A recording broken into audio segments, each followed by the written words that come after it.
So yun guys, isang magandang hapon. Bali ala 1:30 ng hapon. So nandito ulit tayo sa dati nating kliyente na isang OFW. Ito yung na-video namin guys na sabi niya noon magpapa-upgrade siya ng kanyang electrical. So ayun, okay na-upgrade na tong kanilang linya at mayroon na siyang transformer, mayroon na siyang NEMA enclosure sa labas ng bahay at mayroon na siyang meter base. Kaya ang gagawin na lang namin dito ay yung feeder line pa sa loob ng bahay at panel board. Then yung mga wiring ng sub panel niya ay dadalhin namin papunta sa main panel board. Then yung ibang mga linya ng mga aircon, yun yung lilinyahan namin. So ngayon ang gagawin muna namin, tara punta tayo doon. So yun yung kanyang transformer guys, yun. So 25 kVA, then so 80 mm square yung kanyang wire. Ayan. Ito, mayroon na siyang meter base, then NEMA enclosure. Then bali ngayon, ito yung dati, yan pa yung gumagana. Ayan. So ang gagawin namin dyan guys, dahil ito nga ay dating poste, wala siyang abang na tubo papasok ng bahay. Dahil ito nga yung dating metro niya. So dahil katagalan ay nagdadagdag yung kanyang mga load sa bahay. At naisip niya na ito, pa-upgrade yung kanyang linya. Kaya ang naisip natin na paraan dyan para makapunta tayo sa loob. So itong part na to, maglalagay kami ng pull box dito. Sasakupin namin yung dito. Kung anong layo nito, NEMA enclosure, papantayan namin yan ng pull box. So bali dito hanggang sa part na to. So hindi ko pa siya nasusukatan. Ito basta itong kapal lang na to, hindi masyadong malaki. Ganitong laki lang, hindi masyadong malaki at ganito kakapal. Ayan, papantayan lang namin para sumakto lang yung tubo natin papunta dito, dadaan dito. Then medyo ilalayo natin ng kaunti dito, ang part na to, para sa portion na to, kasi ito yung gilid ng poste, doon naman papasok yung ating tubo, papasok dito sa kabila itong wall. Then elbow kami, akyat doon, then maglalagay kami ulit doon ng pull box sa taas niyan, kasi ang ating tubo ay doon dadaan sa taas nitong wall dyan sa gilid. Then dito yung aming ilalagay na pull box ay ipapantay namin dito sa original na wall. So bali titibagin namin tong bricks na to, papantayin namin yan para maganda ang pagkalatag ng pull box. Then itong tubo na to na 3/4 para sa grounding, ilalagay din namin yan doon sa pull box kasabay nitong para sa ating feeder line. Then ito tatagos lang to doon sa ilalim ng pull box, dire-diretso doon sa baba. Then ayan, okay na tayo. Yun lang yung pinaka simpleng paraan at pinaka medyo decente na paraan na napag-usapan namin ni sir ng kliyente. Kasi nga kung dito medyo hindi siya maganda kasi mag-i-expose tayo dito, LB papasok dito, medyo hindi maganda. Kung dito naman masyadong exposed, hindi rin, lalong hindi maganda. Kaya yan, nagkasundo kami na dito. Although na sinuggest niya to, yung portion na to, at isa din to sa mga option na naisip ko na din kanina at nagpanama yung aming mga idea. Kaya ito na ang final namin na gagawin. So pasok tayo sa loob. Okay. So elbow tayo dito, dos na PVC pipe yung ating ilalagay, 2 inches. Pagdating dito, maglalagay tayo ng pull box dito, mga ano lang siguro, mga laki ay 20 cm lang dito sa part na to. Tapos lalagay tayo ng LB dito. Kasi ang balak ko sana dyan, LB lang dito. Medyo naka-slant yung tubo. Kaya lang, baka mamaya mahirapan tayo maghatak ganun kalayo. Malayo pa yan doon, papasok ng bahay. Siguro yan mga nasa 15 meters papunta sa panel board. 15, may higit pa. So, maglalagay tayo dito ng box, tungtong natin dito sa taas. Tapos hindi siya nakikita sa labas, nandito lang siya, kakainin siya nitong poste dito sa part na to. Kasi ano yun, yung LB kasi mayroon pang pinaka allowance yun eh. Kung gaano kalayo yung allowance ng LB, dun magmumula yung ating pull box para hindi pangit tingnan. Yan. Para malinis tingnan. Then PVC na tayo dyan. So dito ay malaki yung PVC natin na ilalagay, 2.5 inches. So pinapalinis natin kay Michael yung mga dadaanan. Yan, si Michael palang kasama ko. Kasama namin ni Arman. Ang aming dakilang alalay na pasangan. Ay, joke lang. Nagano. Walang maingay. Sa atin lang yun. Nag-react, no? Nag-react, oh. So, yan, dito dadaan yan. Dito. Yung papaya pa. Dito dadaan. Diyan. Then, elbow tayo dyan. Akyat dun sa trusses. Then, pasok. Ang panel board niya sa loob nito. So, mamaya na tayo dyan. So, dito muna sa mainit na portion.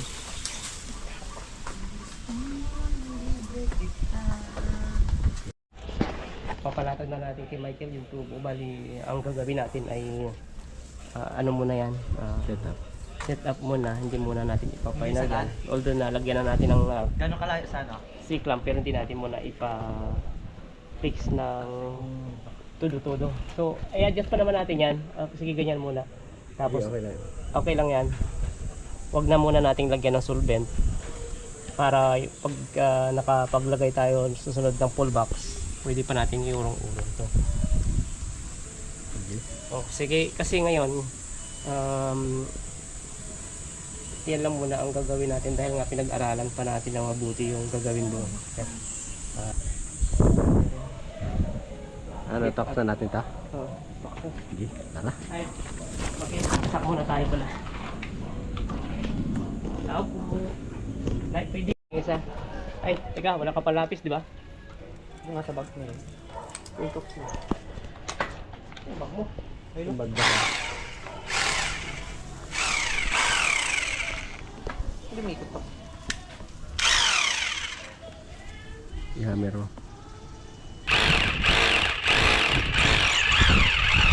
Maiksi pa yun, ah. Dahil nga. Maiksi pa yun. Saka na yun. Okay. Wala kang sombrero? Di. Hindi yan. Tawag niya yung kanina. Malayo ata yung isa. Lagyan mo ng screw, tapos ano, pukpukin. Lagyan mo ng screw yung tox. Yan.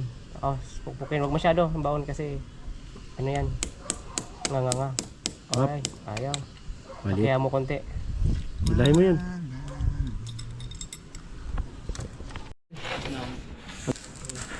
Yan. Sige. Yan. Ha? Tusok. Tagaling ka? Hugutin lang naman natin yan eh. Ano mo, paling mo papunta sa'yo. Yung. Tubo. Papunta sa'yo. Yan, sige pa. Okay na. Yan. Yeah. Huwag mo na hugutin yan. Saka na natin yan ayusin. Na final na. Final. Tayo pa.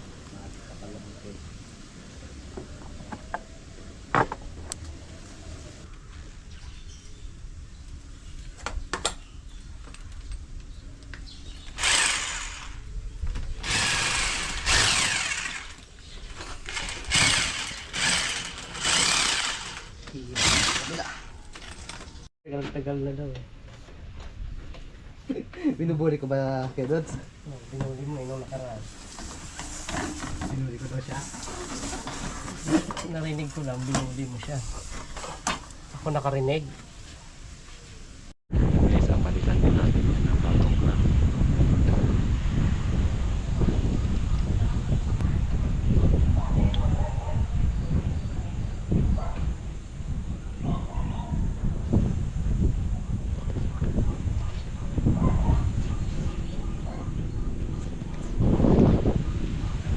Ano natin siguro to. Ha? Dagdagan natin ng ano, bend. Uulitin natin yung bend para umabot.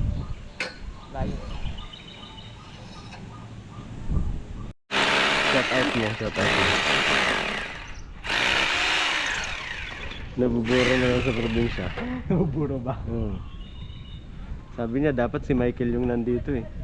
Pilit nga ako numuwi. Sama daw ako. Uuwi tayo lahat.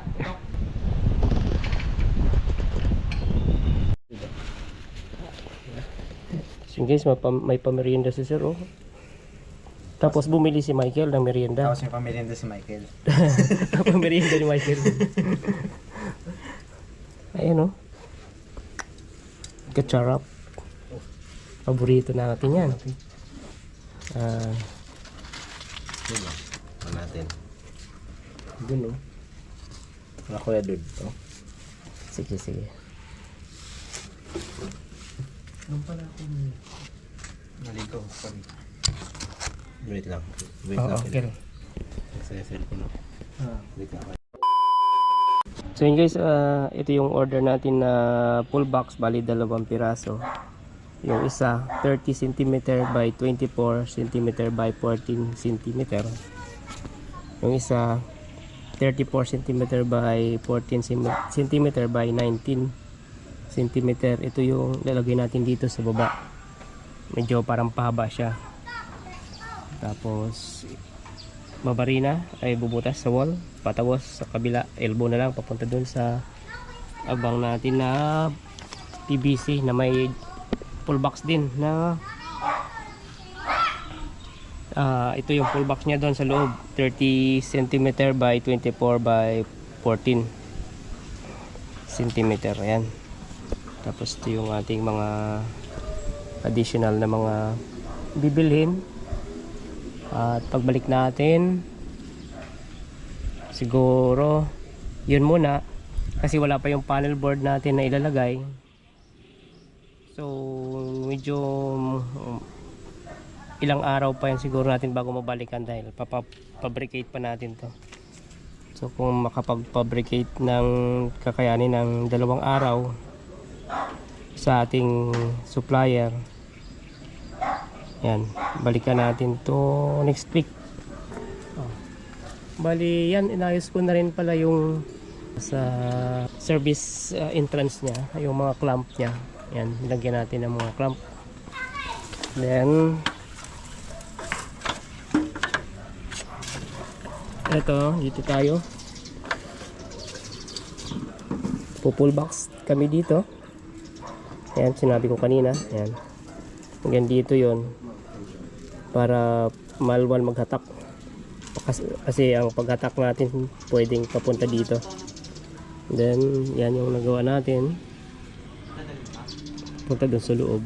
So pag nagawa yung panel board, medyo matrabaho naman yun dun sa loob banda kasi maglilipat tayo ng ibang mga home run kagaya ng mga aircon, then yung ibang nasa dating sub panel ay ililipat natin din yung ibang load nya sa bagong panel board. So yan lang, hanggang sa muli. Yan, Agad. so yun guys, hanggang sa muli. Abangan nyo po yung kasunod na gagawin namin. Part 1 pa lang ito ng ating ginagawa. Yan, salamat at salamat din sa kay sir na nasa ibang bansa ngayon. So nag-uusap lang kami through Messenger para dito sa mga ginagawa namin sa kanyang bahay. Okay? Ayun, shout out Shout out ka. Kay Tito mo Shout Nelson. out kay Tito Nelson. Sana makabalik ka na. Ganda ng tawa ni ano. May paywatig yung tawa ni Michael. Wala. Ah, wala ba? Wala. ikaw Bukas yung mga asin-asin sa katawan ko. ikaw naman may... Ah, wala. Wala. Ba? Ah, wala naman pala. Wala. Sige, sige. Ayos. Shout out ko lang siya. Shout out lang yun. Sige. Ayun. Bye. Yan guys, nasira yung motor natin, no? Ayun, no? Pero kahit nasira siya, buti nakilala natin yung tropa natin dito. Yan. UK Works, shout out kay Pinoy Electrical Warrior. Yun. Ano pangalan mo, sir? JR. JR yun. Saka si ano? Si... Yan, tatay na. Sir, thank you sa ano. Ano po? May vlog kami, may vlog. May vlog kayo? Tropa natin dito.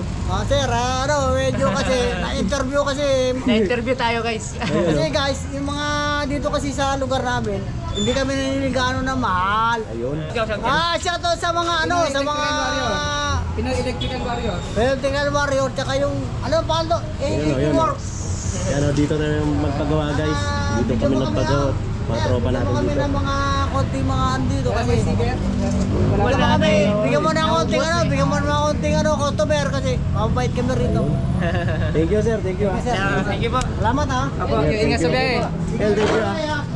Thank you.